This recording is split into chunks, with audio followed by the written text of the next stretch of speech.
My name is Angelo Lopez.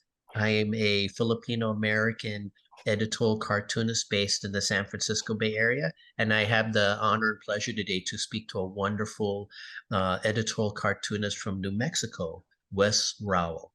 And Wes has done cartoons for Politico, the Tulsa World, the Albuquerque Journal, and the Durango Herald. So thank you for taking the time this Thanksgiving weekend to talk to me and stuff. And also, thank you for, if your dogs want to be included in the conversation, that's fine with me. Okay.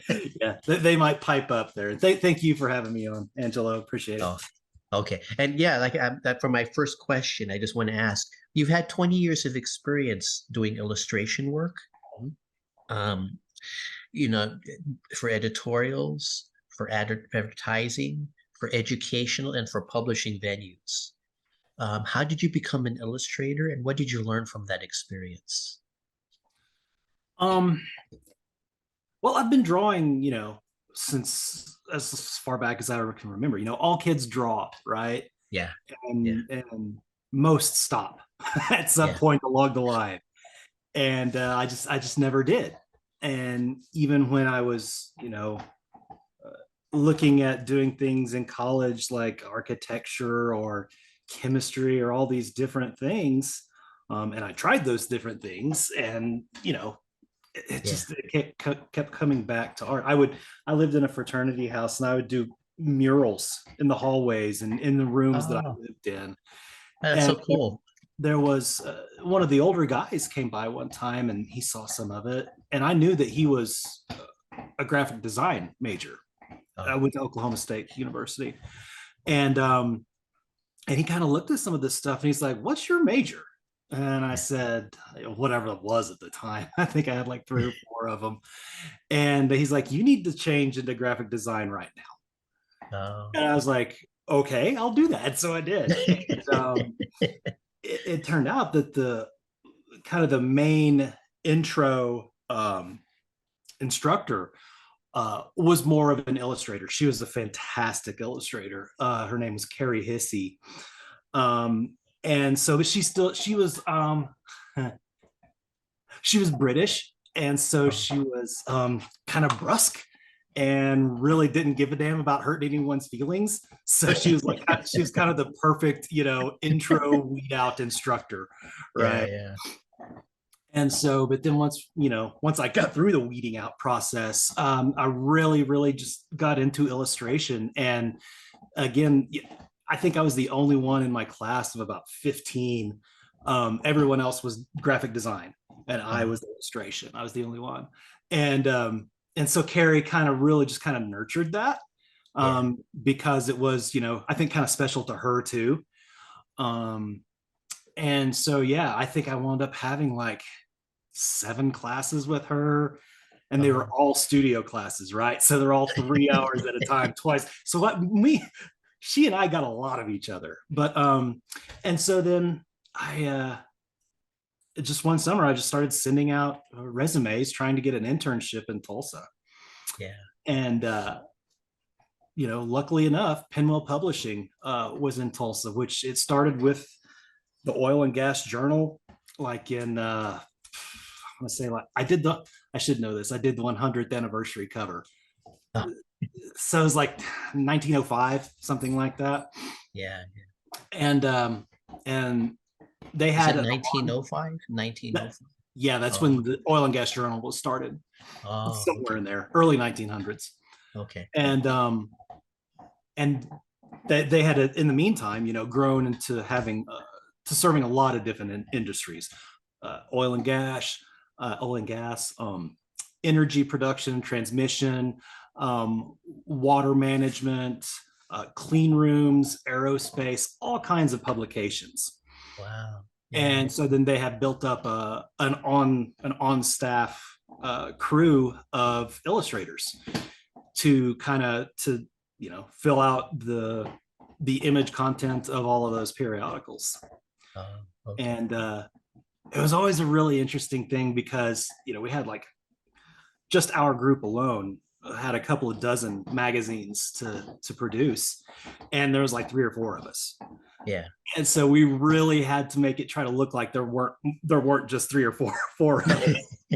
So we try to do different techniques, and be exploratory, and kind of try to do these different new things, to again try to look like we had a little fuller staff than we did.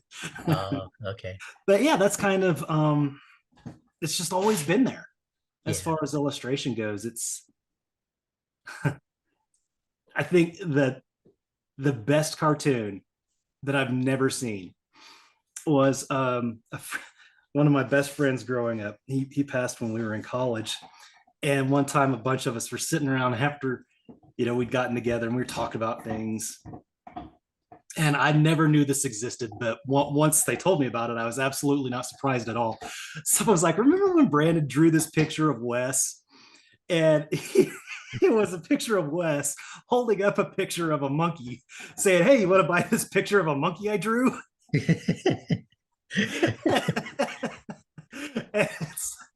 It was just perfect. It was just the perfect cartoon for me. And like I said, I've never seen it, but I know exactly what it looks like in my head. Oh, And so, but it comes back to it's always been there, right? Even yeah. I was even being made fun of in high school for it. So, I think it's just inevitable. Yeah. Was the cranking out of all of that stuff, it helped you, it forced you to learn and improve, right?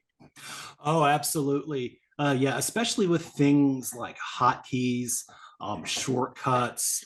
I got to where I could lay out entire chapters of a textbook without touching my mouse.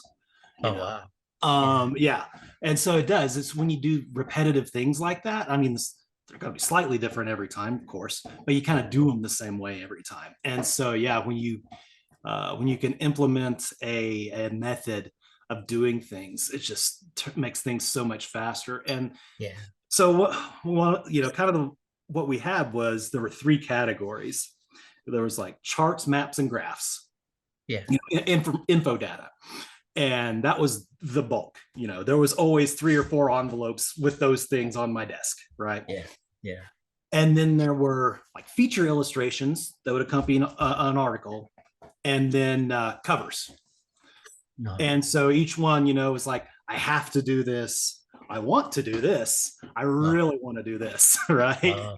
And so there was always this kind of flow of something different. Yeah. And again, with those other ones, with the big features and covers, sometimes we were encouraged to go outside of our current skill set and try to do something a little bit new. Yeah. So it was a wonderful experience. I was there for, see, from 98 until 06. Oh, wow. Yeah.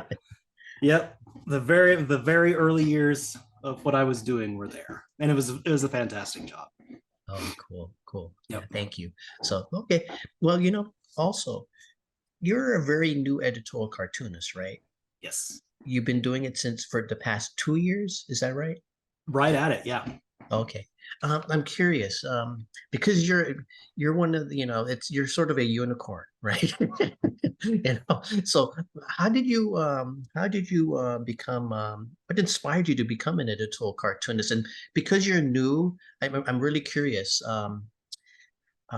because you have fresh eyes, what do you think of the current state of the editorial cartooning profession? I mean, do you feel like you've just won a cruise to the Titanic, I guess, you know? I compare it to diving headfirst into a draining swimming pool. That's probably a more apropos. um,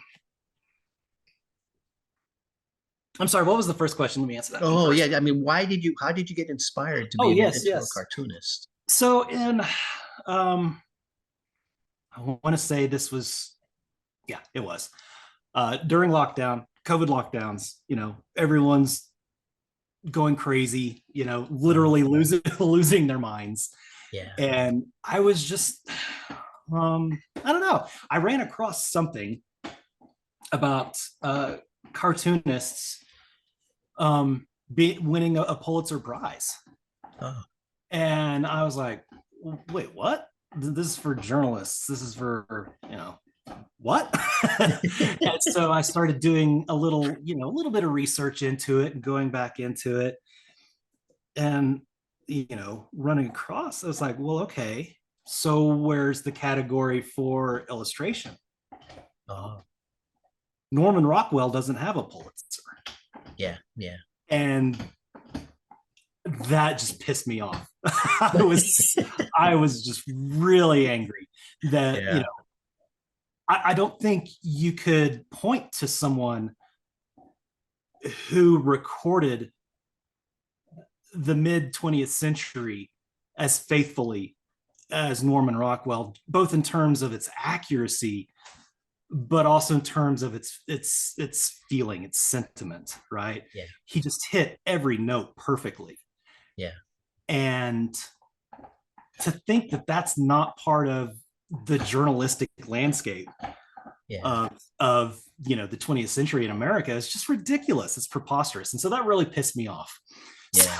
So my plan was, as far as good plans go, that I was going to try to, figure out what cartooning is, how it works, what's the difference between a good editorial illustration and a good editorial cartoon. And a lot of times it came down to, in my view, cartoonists get to use words. But being, the Rockwell side of it was just so much more difficult because he didn't use a word. It was just and some of the best, well, I say best, some of my favorite cartoons that I've ever seen didn't say a word. And I feel that that's when I'm at my best. Is when I'm doing cartoons and no word bubbles. It's just the image. So the idea was that I was going to, become this incredible cartoonist and win a Pulitzer and reject it and walk away and say this is as far as perfect plans go. And then you're sort of a Trojan horse, right? We all know what's happened with the Pulitzer since then, right? And I even like wrote an open letter to the Pulitzer, basically stating what I just said. Oh, wow. And then like a year later, the following winter is when they had the debacle. And then they just changed it to where it's not even cartooning anymore. So it's like, well, shit, that's not what I wanted to happen either. Well, maybe your letter had an influence that you didn't realize. I hope not, because that's exactly what I didn't want. All of us can blame you. Okay, blame the new guy. That's good. Well, I'm a big Norman Rockwell fan. There's a Norman Rockwell Museum in Stockbridge I went to in Massachusetts. It's a wonderful museum. And Rockwell in the 60s, he did the civil rights paintings. Yes. Those were great. Those were great, social commentary statements. Absolutely. Stuff. I would say Rockwell from the war through civil rights. Artistically, no one was more important than Norman Rockwell. Not in the United States. He sort of was like Capra was to the movies, Frank Capra and stuff. So well, I'm glad Norman Rockwell would have never occurred to me as an influence on your political cartoon. You're a wonderful cartoonist, though. It's just too bad that you came so late, where you came just as the profession seemed to be thinking. Do you have any opinions on that? But if you don't, that's no big deal. So. On the industry itself, the profession and stuff. I mean, it's no. If you don't, I mean, I'm trying to. I don't want to say it's bleak, because it is, but I don't want to say it. I don't know. You just look at the numbers of it, right? It's like when. I saw a while back, they're saying that in the year 2000, there were like 2,000 on-staff cartoonists at the different, newspapers across the country. No, not 2000, 1900. There were 2,000, I think. 1900, I think, because in 2000, Well, actually, maybe I'm wrong, but there was a time when there was 2,000 editorial cartoonists and Yeah, stuff. yeah. It was like in 2000. It was like the year 2000. There were 2000, and now Oh, there's okay. like 20, right? Yeah, yeah. So, Yeah. um, Yeah, when you look at the numbers like that, that's a 99% reduction in force, and boy, you just can't help but feel kind of deflated looking at that, right? yeah, yeah, But at the same time, um, it's it's like a drug, right? yeah, It's like you can't not do it, yeah. right? That's the way I feel. I mean, I got dropped from the paper I was working at earlier this year, but I do it because I love it. Right? But I don't even know if anybody looks at my stuff. But so, Exactly. yeah, but I Yeah. just do it. So, I mean, this isn't just some midlife crisis of yours that you went into editorial cartoon. I don't know. I'm not going to completely write that off. But I think it's a lot more organic than Yeah. most midlife crises. It wasn't a No, no, sudden I was just kidding snapping about that. point. I know with me and stuff, it's just that when I do my editorial cartoons and stuff, it's a nice outlet. Yes. It's an outlet that I have that some other people who care about politics don't have Hmm. and stuff. Hmm. Is that way with you? Um, yes. And it's strange because it's like you say, it's almost like journaling, right? Yeah, Because it's kind of like journaling because you don't want people to see your journal, and for us eventually we do want people to see it, right? yeah, yeah, But the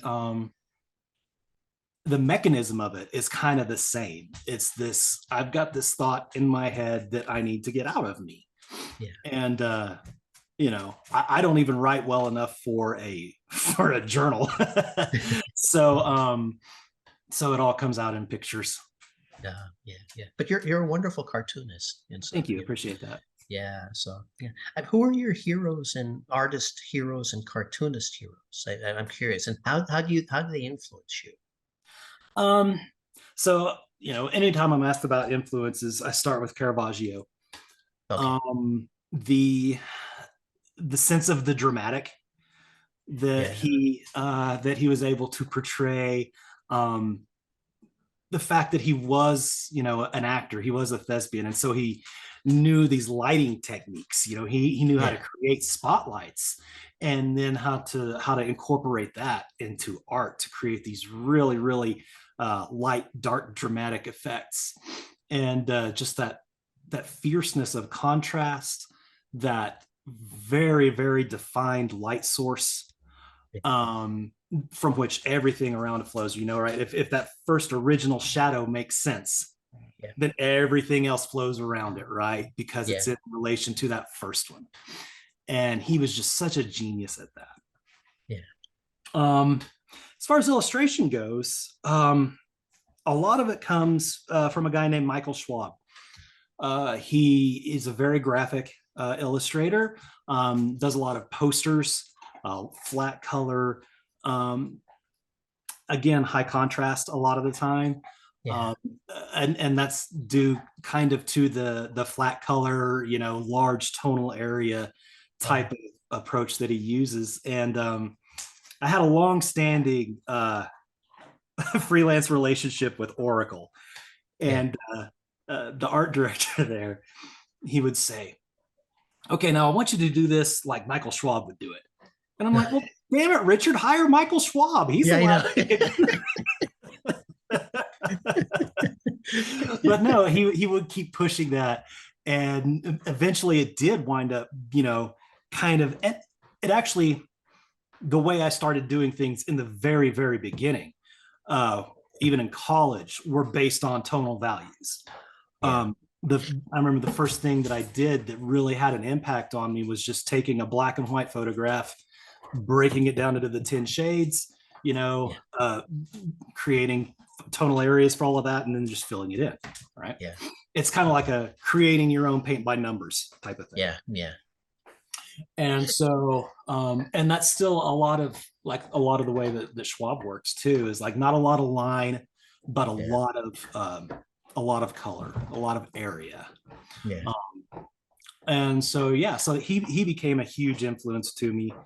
And then, like the earliest is, and this is more of a cartoonist Yeah. influence, is Gary Larson. Yeah.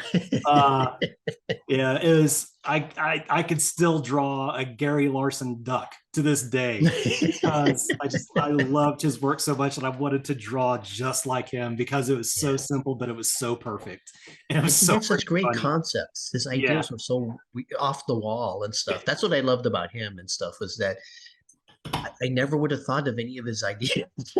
right. Yeah, everything was, and so yeah, a lot of his, even his humor, Yeah. not just his cartooning, but I don't consciously think about it, but I know I think about, well, how would Gary Larson do this? How, Yeah. what would he think about this? And it's usually a little too far out there. I have to reel it back a little bit. Yeah, yeah, yeah. But yeah, Even though his stuff was far out, he was in a commercial newspaper.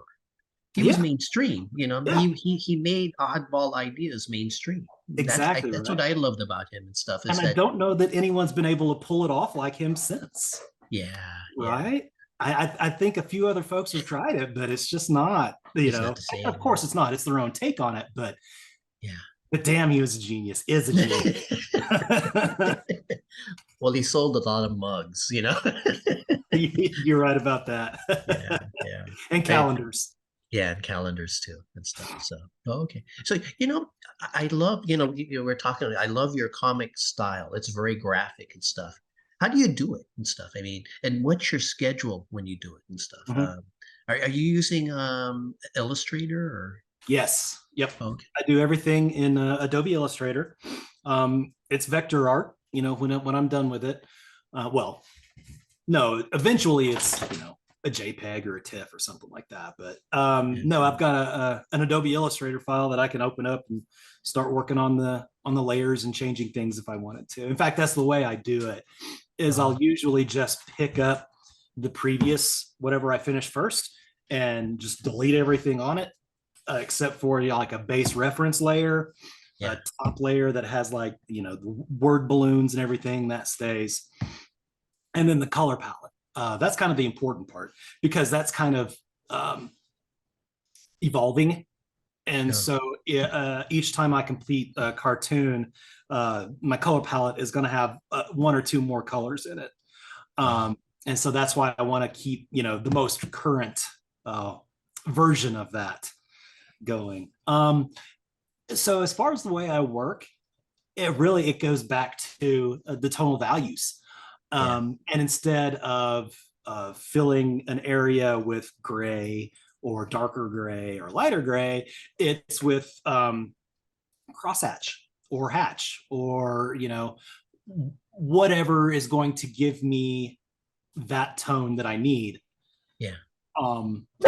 With being able to produce it in 100K. So when I first started doing this, I had no idea how far presses had evolved, anything like that. And so I wanted it to be 100% black, right? No half tones. And so that meant more like a wood carving, engraving type of style. And it turned out that it was probably a good thing that I did it that way, because when I first started at Durango, man, our press was a mess. It was I couldn't have done color cartoons on that thing, on a week. It would have just destroyed me. The print quality was just really, really bad. Yeah. And so I already had this set up as it's 100K, it's ready to go. And now here, just since like I'd say April or so of this year, have I started really to work color into it. And so that's still kind of an evolving process too, is how I'm, making that transition from straight black and white to, when I do a color piece, there's no 100% black in there anywhere. I try to do not that. I try to have that be nowhere near as stark. Yeah, okay. You do CMYK, right? So when you send it to the printers and it gets printed and stuff. Does it look anywhere near like the originals in your screen or? Yes. Yeah. Okay. Like when I sent to, and even now with Durango, they're using a different press now, and yeah, they look great. Okay. Look great. No, the only reason I'm asking is you said that the press was a mess, right? So Oh yeah, no, they've changed presses since then. They were running out of Farmington, which is about 20 minutes away from where I live here in New Mexico, and now they're running it out of Santa Fe. okay. And Okay. it's a much larger press. It does the Albuquerque Journal. Okay. I thought it Santa was Fe. just because on personal request from the editorial cartoonist, we need to get a better press. Right. It's like, yeah, no, that's not how that worked. Yeah, I'm assuming you have more power than you actually do. Yes, Oh, that's right. okay. So what's your schedule though when you do your cartoons? Once a week, or are you a weekly, a daily, or? So my typical schedule is 3 a week. Okay. Um, right now, I'm really trying to um, do more of a local aspect. I'm really Oh, trying to work more New Mexico, Colorado issues yeah. as I'm trying to work more with those local papers in those two states. As far as like, so like I'm not syndicated, Yeah. right? So I don't have any type of, you know, deadline that I have to keep other than the ones that I set for myself. Yeah. And that's kind of, it's been difficult right now because I am trying to kind of change gears a little bit as Oh, far as not doing so much national work and doing more local work. And that means finding out more about local stuff. yeah. Um, Yeah. and so it's kind of throwing the schedule off a little bit, but typically I like to kind of get the week organized on Sunday night Oh, and then have my 3 done by end of day Thursday. So I give myself 4 days to do 3 cartoons. yeah. And it works pretty well. I'm usually able to do that and still even balance, you know, illustration work coming in, you know, feeding the dogs, stuff like that. You doing a lot of reading, get ideas, or? Um, I've listened to audiobooks a lot. Oh, okay. And here lately, it's been a lot of historical stuff, and Uh, I'm just fascinated by uh, butterfly effect. You know, as far as like, well, we can see why this happened if we look back 100 years or 200 years. You know, oh, yeah, yeah, and when you see that it's actually a narrative playing out, yeah, it's just so fascinating. You know, and yeah, you think about, you know, what one little thing could have changed to, you know, had, you know, Franz Ferdinand not been assassinated in 1914, you know, yeah, yeah, yeah, yeah, had that guy, you know, fired blanks or whatever, you know, yeah, how different would the world be? And yeah, and even things like, you know, really modern stuff, like even stuff in the Middle East. yeah, You know, when you look at, you know, our real entrance there was when Soviet Union invaded Afghanistan, right? yeah, yeah, And yeah. so we armed the people to get them out, and so but they, you know, They turned on us. then Yeah. became Al Qaeda and the Taliban, right? And Yeah, yeah, like yeah. I all had of that. this. I just recently had that discussion with another cartoonist because I forgot why and stuff. But yeah, he was mentioning about how, when we funded the Afghanistan rebels against the Soviet Union, it really backfired on us later and stuff. But Eventually, yeah. I mean, but yeah, who knew? I mean, it yeah, was yeah. 30 years later. I wasn't thinking of that and stuff. But yeah, yeah. But Yeah, oh. at the time, it seemed like a really damn good idea.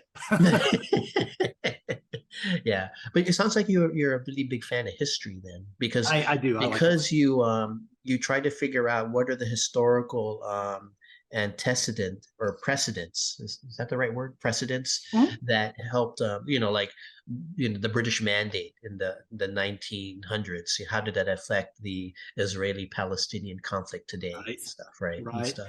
I'm still trying to learn that and stuff because, I'm trying to think of ideas for this, but I don't have this definite an opinion on that as some other cartoonists do because I've been so focused on the Philippines and stuff. Right, right. So, a lot of people have a lot more strong opinions about that than I do. I just want the killings to stop and to figure out a way for them to live together and stuff. But I Right. think in order to do that, you have to learn the history. And I'm getting inundated with messages of you gotta learn about with the history of Palestine. You got to learn the history of Israel and stuff. And I And want the to do it difference in an is, unbiased way because there's always a certain bias, they're right. trying to get you to go to and stuff. So And there's a difference between, and this is where the messiness comes in, especially with this specific area, yeah, is who lives there and who owns it, yeah, right? yeah, So it's always been the case, not always, but throughout history, often the case was who lived there wasn't who ruled it, right? yeah, yeah, After the Israelites founded it, they lived there for a while, but then Rome came in, yeah, right? Jews still lived there, but Rome owned it, right? yeah, yeah. And then, from there it went to the Muslims, then to the Christians and the Crusades, then back to the Ottomans, and And then the us. British had it, And the then it Ottomans, was and the then the British, British, right? right? Yeah, yeah, Exactly. And so, yeah, it was always this struggle between who rules it and who lives there. yeah, And even for present day Palestinians to say that this is, well, no, it was the British owned it. You live there, but the British own, and so it's so friggin' messy. yeah, And so that way, the British, since they owned it, they felt they could, hand it over to the new state or whatever. yeah, yeah. And It was a mess, not just there, but the whole Middle East and stuff. Because I know like some of the boundaries were a bit arbitrary and stuff, and how they was laid out and stuff well, and later. it's the history of the Middle East, at least the last 100 years of it, is that it's being run by people that don't give a shit about the Middle East, Yeah, whether it's Americans or British or sultans or dictators. yeah, Um, they haven't had good leadership in you know yeah, yeah. You're in New Mexico. Mhm. Um, how has New Mexico been these past 2 or 3 years? What are the issues facing New Mexico right now? um, well, that's still a learning process for me too. Oh, We just moved here a couple of years ago. yeah, I've lived in Tulsa, Oklahoma, my entire life up until that. okay. And so, yeah, I'm still learning things. But there are similar issues as far as, um, you know, they're both kind of largely rural states.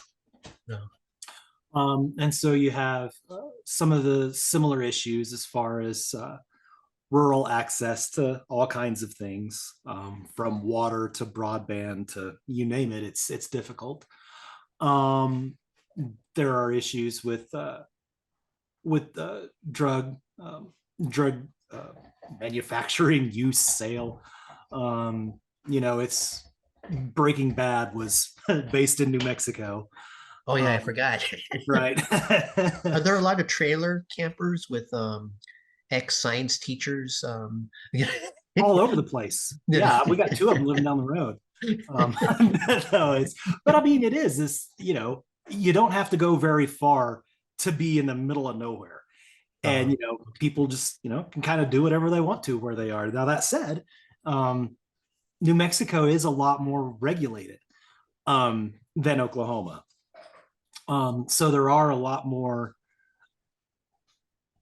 I would say, theoretical restrictions that are, it's actually the law, but it's a large, not very densely populated area where people are here a lot of the times to say, just leave me alone.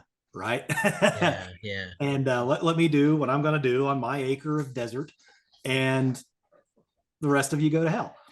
Is there a strong libertarian streak among some of the people there? I, you know, 5 years ago, I would have said yeah.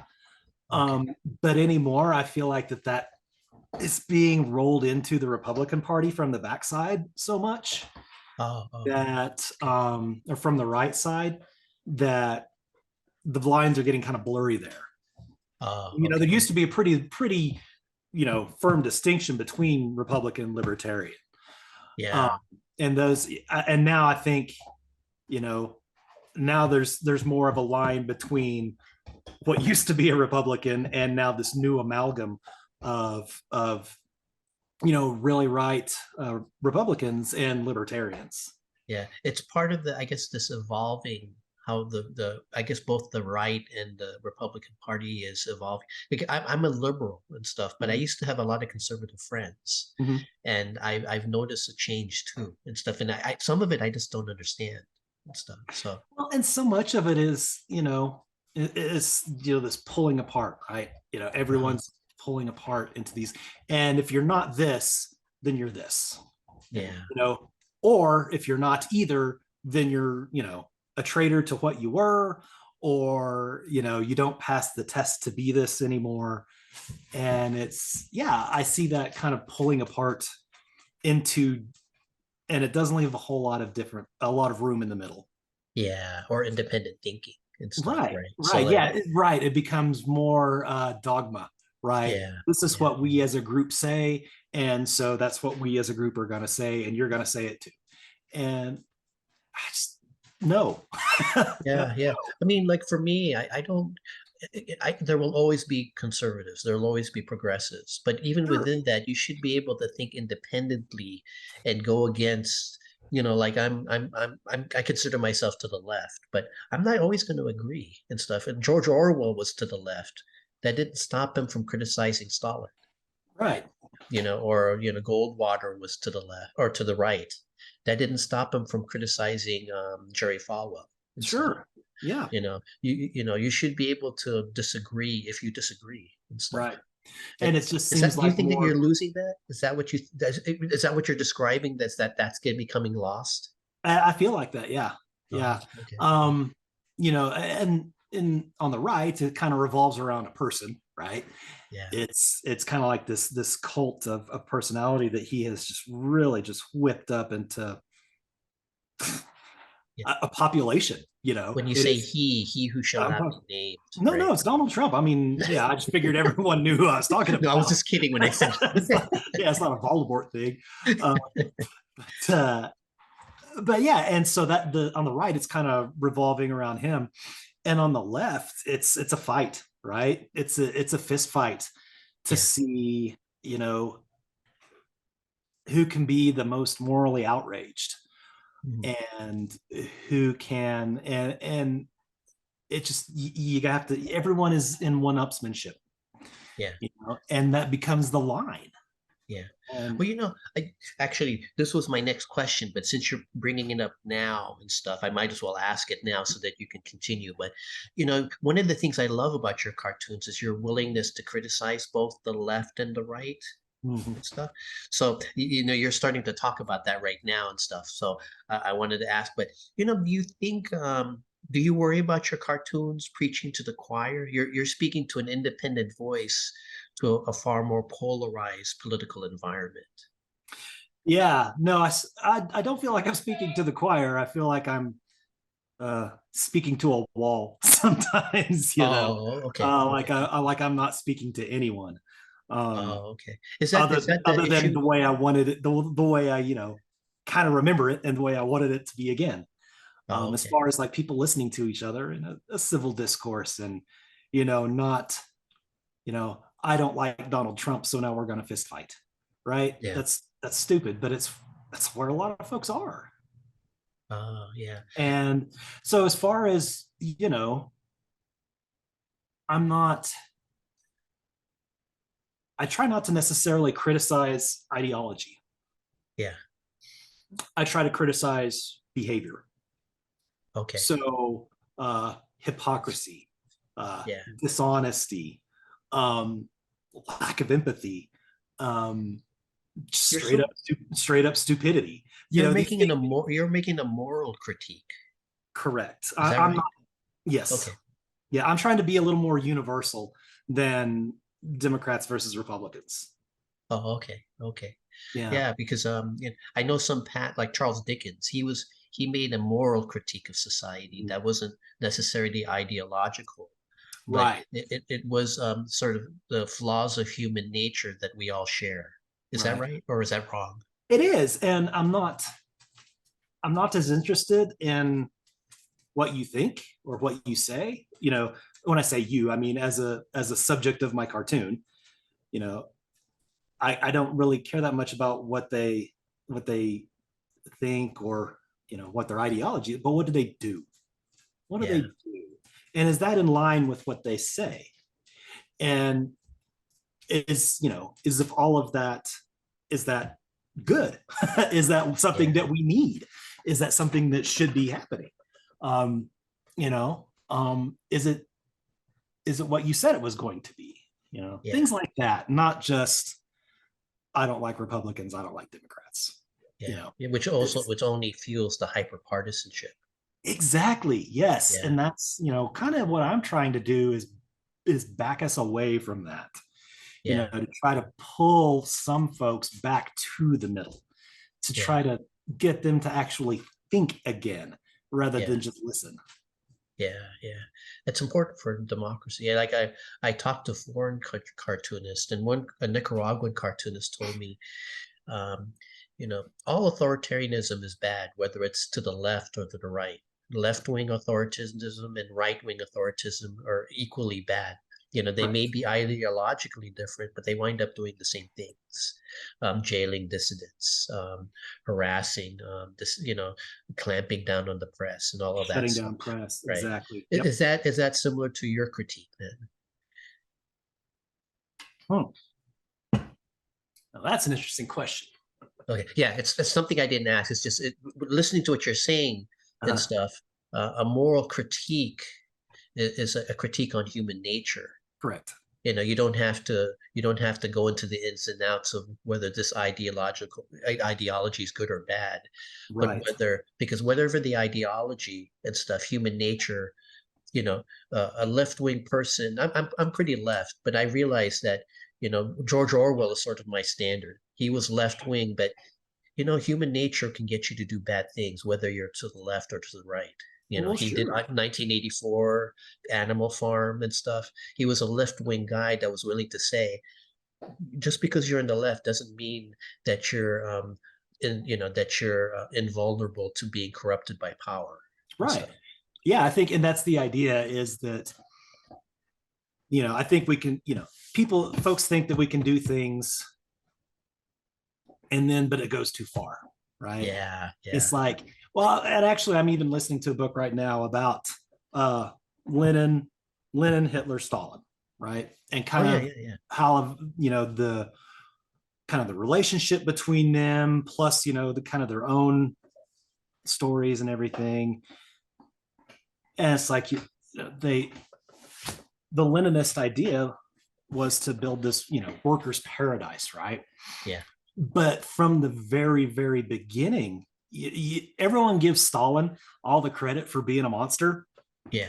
As far as like all the, internal pogroms and stuff like that. Lenin started that. Lenin, the great man, he was the one that said, we're going to do this and we're going to enforce it through terror. Yeah. He just really didn't get to live long enough to really enforce it the way Stalin did. Okay. And so, yeah, it's the same idea. It's like, we've got this idea to create a paradise for our fellow people, and we're going to create that through sheer terror. Yeah. What? How the hell is that going to work? Yeah. Yeah, that's one of the issues in the Philippines and stuff, except that for the Philippines, it's right-wing terror right now, not Hmm. so much left-wing and Hmm. stuff. So with you know what's going on in the Philippines with the extrajudicial killings and stuff. Yeah, start like with Duterte and all of Yeah, that. yeah.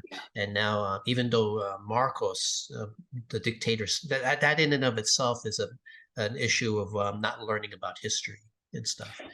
And but I'm just saying that it's similar to what you're talking about and stuff. Is that it's the it's maybe a different ideology or a different, but it's the same thing. The use of terror to terrify a population into compliance and stuff. So yeah, but I don't have anything brilliant to add to that.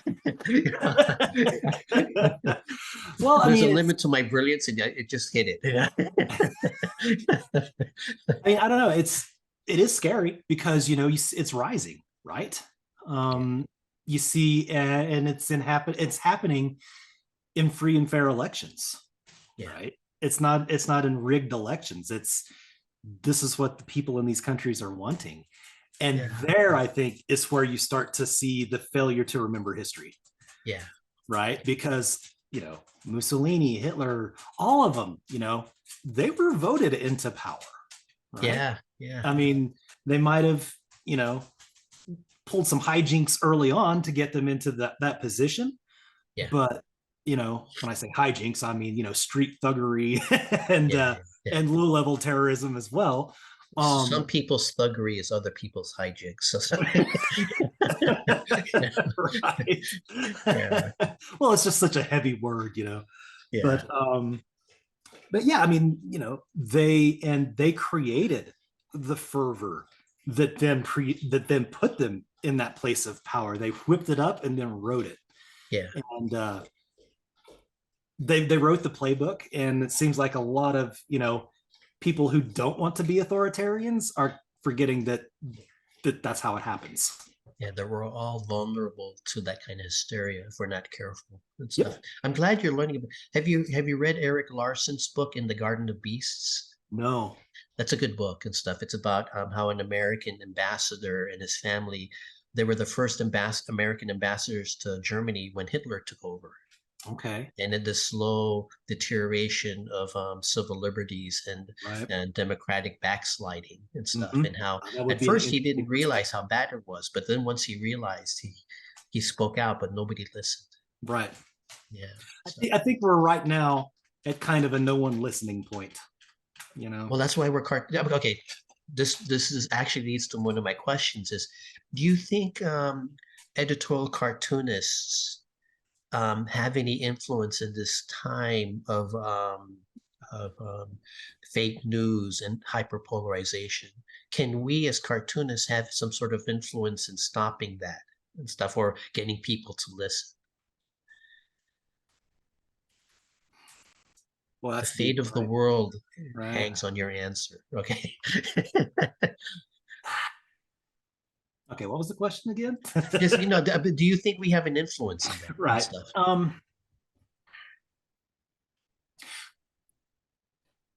I think on a national, global level, it's really difficult Yeah. at this point. Um, because, you don't have to go far to find opinion anymore, right? Yeah. Open up your phone and you got all of it that you want, right? Yeah. Um, yeah, we're prettier at it because we can draw pictures to go with it, but it takes longer too, Yeah. right? Yeah. Fire off a tweet in 30 seconds. Um, and as long as that's kind of the appetite, which is give it to me now. I don't care how good it is, just I want it. Give me more. Let's go on to the next one. That's kind of where we are as consumers, right? Yeah. Consumers of, and with the I'm going to name names here, especially Facebook and Twitter. Yeah. Um, whether or not that's actual information is debatable, Yeah. or not. It's just either it is or it's not, Yeah. factual. But it's so gussied up. to look like fact. Um, you know, and so it's tough, right? To Yeah. And so really that's kind of what I really like about doing local stuff, local and Yeah. state. I think I think you can still have some effect on local populations that know what you're talking about, care what you're talking about. It makes a difference in their life today. Yeah. I think you can still, but how many folks are still on at local newspapers anymore? Yeah. Yeah. Yeah. Right? Yeah. Everyone's going through syndication because no local newspapers have a dedicated cartoonist.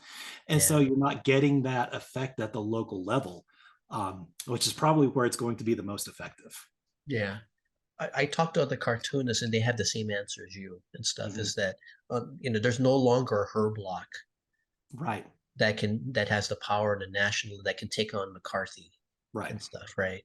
But on local levels and stuff, cartoonists can still have an influence. I didn't think about what you were saying about how local newspapers are dropping editorial cartoonists now, but you're right about that stuff. Mhm. So Oh, they're dropping everything that isn't, ad sales or hard news writing, you know, yeah, yeah, and sports stuff. scores, the high school sports stuff, and everything else is on the block. Yeah, I'm wondering if like corruption on the local, we're able to keep accountable mayors, city Hmm. councils and stuff. And Hmm. once the editorial cartoonists get dropped, Right. how much, who's going to keep them accountable? And I've heard it said that we are now living in a golden age of local corruption, uh, And I didn't hear that. due to the lack of accountability. Oh, It's okay. like if you want to be a corrupt government official, now's the time because no Yeah, one's looking. yeah, because yeah, if the local newspapers die, even community newspapers and stuff. I Hmm. was in a Filipino American community newspaper, and they had to drop it. Basically, not because of them. I love the newspaper, but it was because of the budget.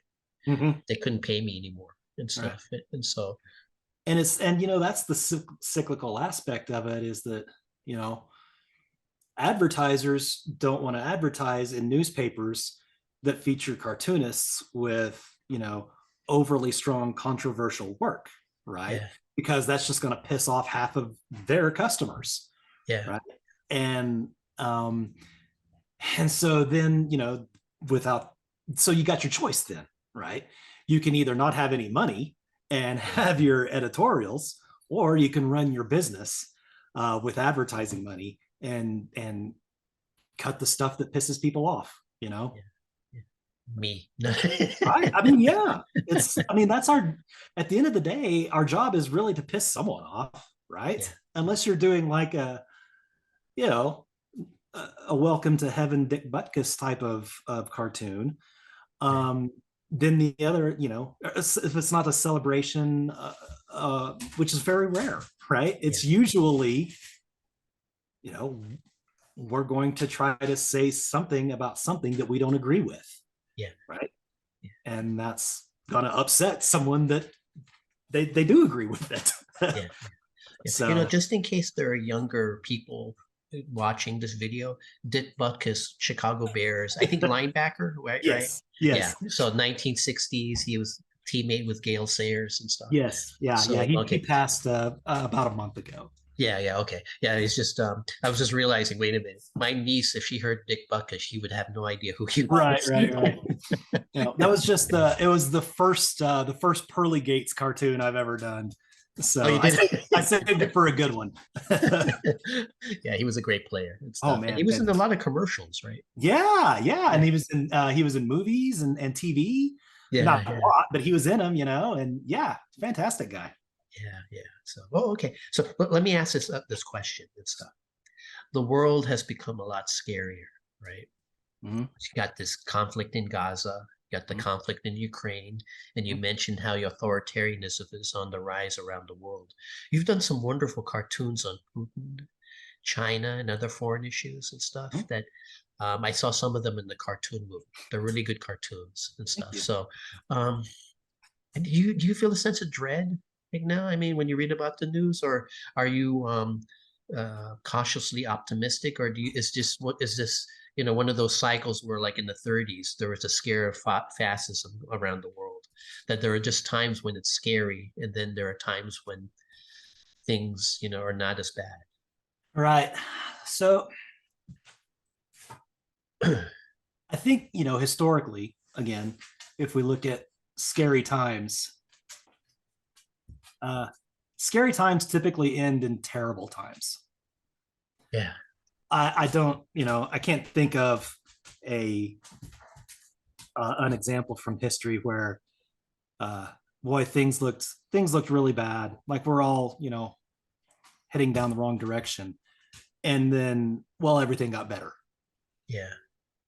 It was only through war, through terror, through just the worst things that we're capable of, Yeah. to kind of bring around an end to the scary times, right? Yeah. Because nothing scares you anymore at that point.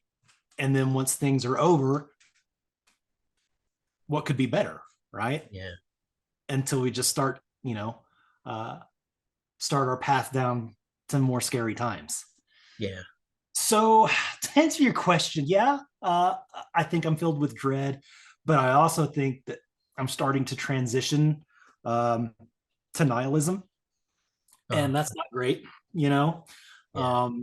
And I think that comes with the ideas of futility, right?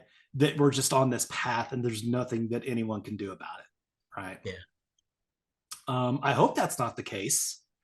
Yeah. Um, but it's like this. What is it? History doesn't rhyme, but it.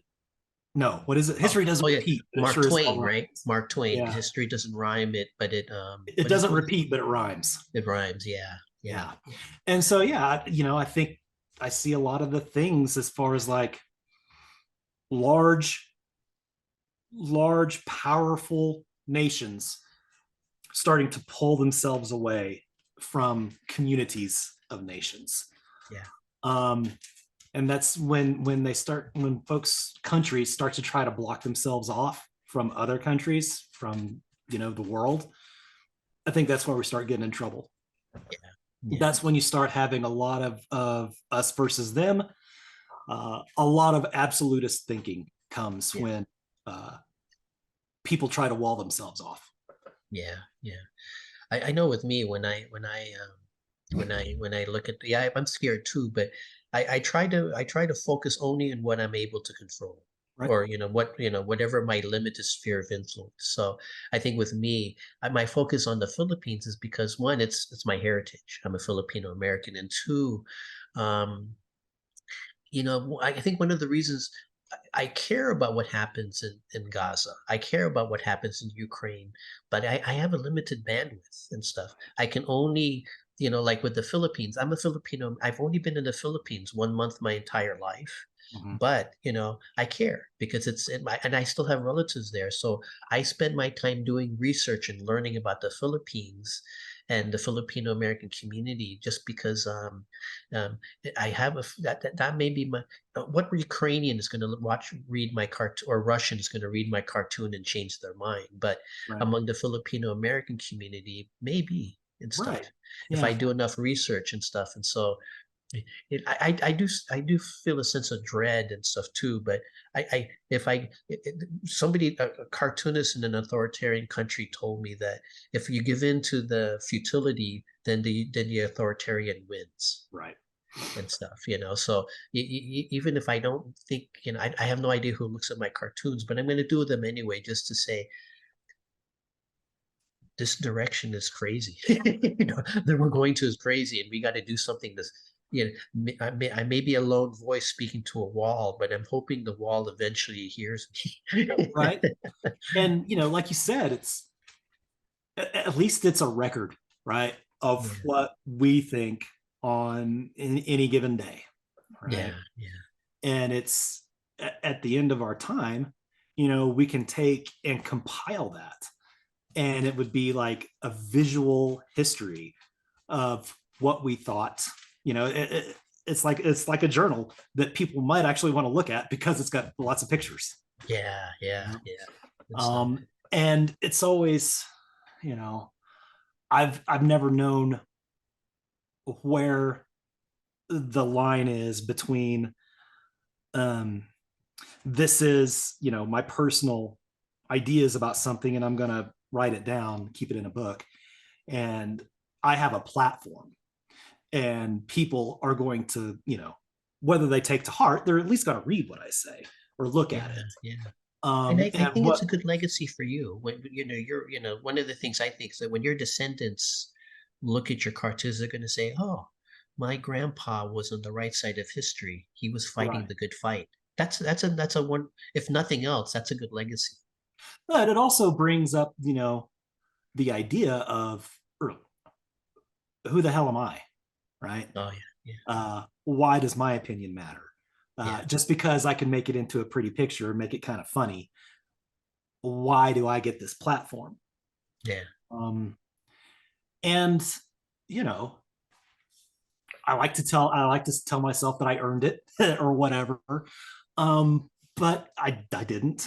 And what I say in the Albuquerque Journal in a cartoon is no more or less valid than what someone tweets.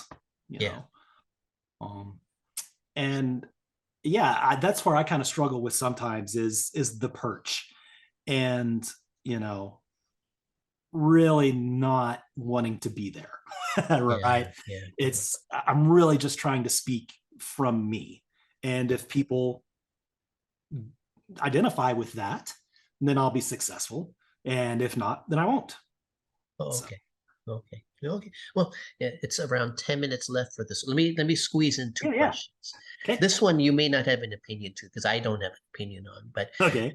but it- I talked to Stephanie McMillan and she brought up she's another cartoonist from Florida and she brought up the how she was asking me how would AI affect the editorial cartooning profession? I Mhm. have no idea. Do you have any ideas, or should I go to the last question? No, I actually I use it all the time. Oh, okay. I use Midjourney. It's the Okay. first thing I do after I, you know, concept and come Yeah. up with just an awful, terrible little thumbnail sketch. Then Yeah. I go to Midjourney and I'm like, okay, what does this look like? And since it's usually, with cartoons, it's usually something absurd, Yeah. right? That Okay. I could spend hours, working with until I try to get it right as far as the idea, how it's going to look. Whereas I could just go to Midjourney and say, what is this going to look like? And it'll Oh, spit me out 4 options that are usually not great. But then I can, tweak it a little bit and eventually get something that it's okay. I can work from this, right? So oh, it kind of creates my sketches for me a little bit, oh, okay. and Yeah. it Yeah. it uh, it, it it helps me think around corners as far as like juxtapositions that are really unnatural, um, like you know Chris Christie as a wrecking ball, right? It kind of matches in a couple of ways, right? Because he's kind of the shape of a wrecking ball, but he also that's what he does, right?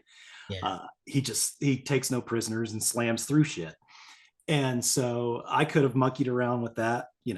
How does this work? I asked Midjourney. You know, Yeah. we wrestle with it between me and the computer for about 10 minutes, and it's okay. I can work with this. I can work with this, and that's what it really does. Is it Oh, gives you a good starting point. okay. Yeah. Whereas it just makes things easier. It's stuff that you could do. It does it a lot faster, and you can Yeah. then implement it into your workflow more efficiently, and you can make more cartoons that way. Oh, okay. Yeah. Thank you. Yeah, Yeah, I'm even though I'm in Silicon Valley, I'm pretty technologically deficient and stuff. yeah. And So a lot of artists that I talk to are just, hell yeah. no, they're just dead set against it. And I really just think they haven't figured out a way to implement it into what they Oh, do. And okay. once they do, they'll be like, "Oh yeah, I love AI," because it's not going to replace artists. It's not going to replace real writers. Oh, okay. It's it's not going to replace the true creativity, right? Okay. And the people that learn how to, help that bolster their creativity, Okay. I think are going to benefit from it. I think that your rail against it is you're just wasting time, because it's Oh, going to okay. happen whether you want it to or not. Okay. Okay. Yeah. Yeah. Okay. Thank you. Thank you. There's hope. I think Yeah. so. Okay. I don't see it as a doomsday event like a lot of folks do. Okay. Okay. Yeah. My last question in about 5 minutes. Hmm? What do you love about editorial cartooning? Um, hmm. Or is this just a protest, like you were saying, just to say, aha? I mean, there's a lot to that. Yeah. I mean, yeah, there is. I think a lot of the things that I should like about it don't really matter to me all that much, because I don't know that it's happening.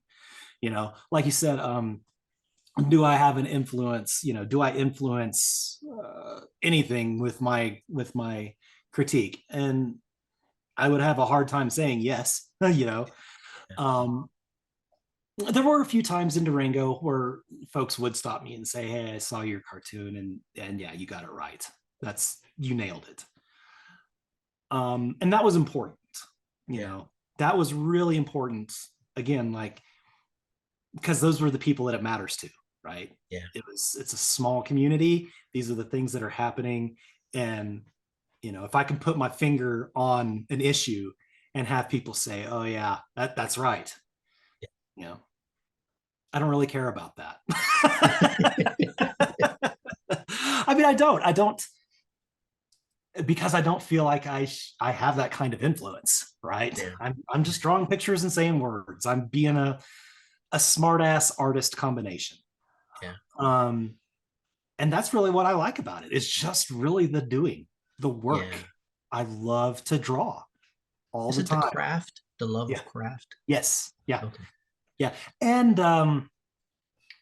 again, because it's something that I've, relatively not been doing all that long, Yeah. it's still learning, it's still evolving. And as far as like, the craft itself, I don't know anything. You know, Yeah. Everything I know has been picked up from talking to folks like you over the last couple of years. As far as you know, And what hopefully I'm not sending you on the wrong path. no, but it's not like it's not like there's a manual, right? Yeah. It's not like there's a so you want to be a cartoonist and here's how to do it type of thing. And so since I got started doing it so late, I'm just enjoying every minute of the discovery of the frustrations of all of it. It's Yeah. pretty intense, or it can be pretty intense. Um, and I like that. Yeah. I Yeah. like being tired at the end of a cartoon, because I was just so wrapped up in it for so long, and it was just such an intense experience, right? Yeah. Um, someone was talking. I think someone did a cartoon a little while back. I think it was David Horsey. Yeah. Um, and it was about cartoonists, right? Yeah. And being removed, um, just not that many of them anymore. And anyway, in the cartoon, there was like a paper owner, tycoon type of thing, talking about how they could get by without the cartoonist's little doodles. Huh. And I think, from the very beginning, one thing that I was never, ever, ever going to allow anyone to be able to say is to call one of my cartoons a little doodle, Yeah. um, with any honesty. Yeah. Um, and so that's really, it really goes back to the illustration part of things. And just, I'm really creating more art, I feel like, than I am opinion. Oh, okay. Well, thank you. Thank you. And you did it with another 5 minutes and stuff. So thank you. Yeah.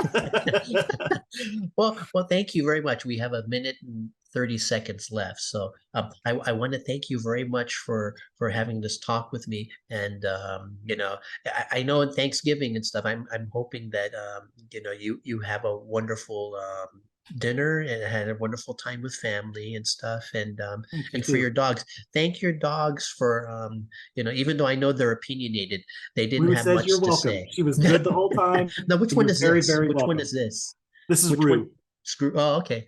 Thank you Rue. and stuff. And if you did have an opinion, I would have been happy to have you come. She had them, but she just kept them to herself. She was Okay. great. Well, thank you. Thank you very Thank much. you, So, Angelo. It was okay. great to see Yeah. you.